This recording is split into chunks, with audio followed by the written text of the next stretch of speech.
আসসালামু আলাইকুম। আপনার উপর শান্তি বর্ষিত হোক। প্রিয় সুহৃদ, খতমে কামালের ৩৫তম ধাপে আপনাকে স্বাগতম। আপনি জানেন, রোগ শোক, বিপদ আপদ, আসমানি জমিনি বালা মুসিবত, সকল ধরনের অস্থিরতা, অশান্তি, অনিশ্চয়তা, নিরাপত্তাহীনতা, দুর্যোগ, দুর্বিপাক, আজাব গজব থেকে মুক্তির জন্যে খতমে কামালি এক সহজ আমল। খতমে কামালির এই আমলের মধ্য দিয়ে প্রার্থনাকারী প্রার্থনার সাথে মিশে যান। আসলে প্রার্থনাকারী যখন প্রার্থনার সাথে মিশে যান, তখন প্রার্থনা কবুল হয়। খতমে কামালি প্রার্থনা কবুলের এই পরম মুহূর্তে আপনাকে নিয়ে যাবে। তাই নিজের, অন্যের, সমাজের, দেশের, মানব জাতির যে কোনো কল্যাণের নিয়তে আপনি এই আমলে অংশ নিন। আপনি সকল বিপদ আপদ, বালা মুসিবত মুক্ত হন। আপনার জন্যে কল্যাণকর সকল দোয়া আল্লাহ কবুল করুন। সব সময় আল্লাহ আমাদেরকে তার রহমতের ছায়ায় রাখুন। এই কামনা করে আমি শহীদ আল বুখারী মহাজাতক খতমে কামালির পুরো প্রক্রিয়ায় আপনার সাথে থাকছি। আসুন এবার আমরা ডুবে যাই সত্যের গভীরে।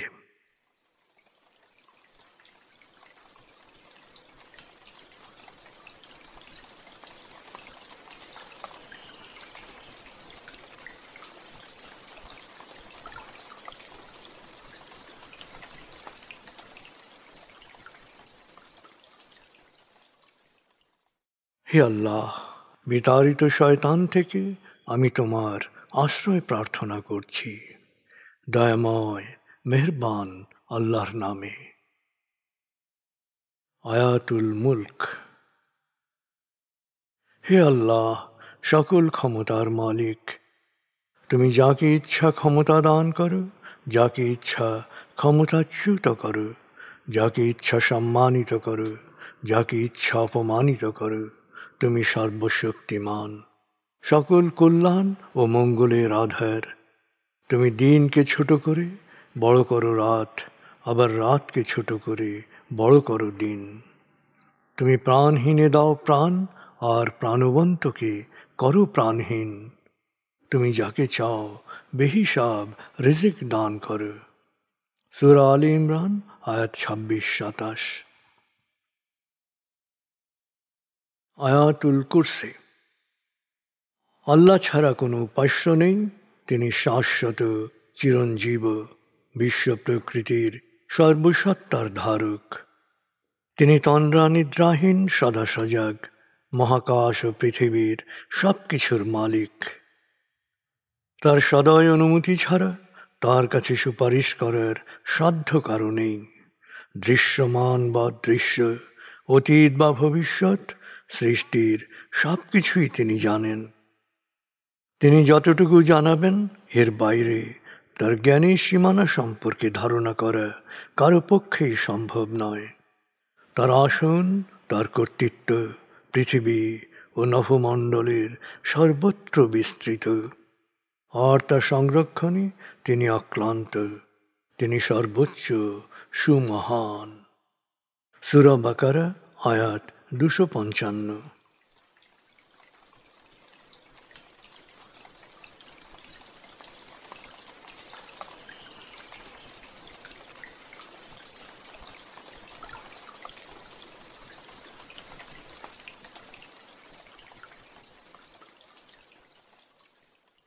আসুন আমরা ধীরে ধীরে ডুবে যাই হৃদয়ের গভীরে নবী প্রেমে।